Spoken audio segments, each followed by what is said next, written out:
Why? Nobody's there to rise up. Rise, take your possession. What belongs to you belongs to you. I told you the other day about the women of Zarephath.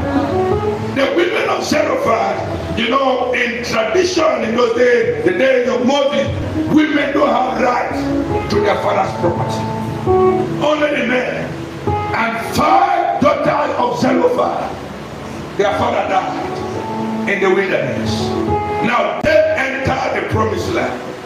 And before they entered the promised land, there was already a portion assigned for their father. But because their father died, they said they will not get anything. They said they will not receive anything because their father died. And then the daughters of Zelophehad, they rose up and they went to them and said, no, the elders, they talked to them. They said, we are entitled.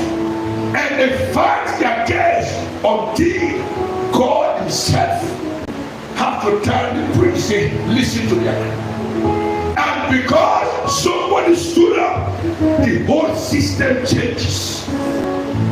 The whole system. Can you imagine? This was a judiciary system. In other words, this was a declaration. It's something that everybody has to obey like a law. So because people stood up, women, they rise up. They said, this must change. This must change. And let me tell you, if you can rise up, even constitutional laws can change. Because you stood up. Because you rise up. You can say, no, this cannot work.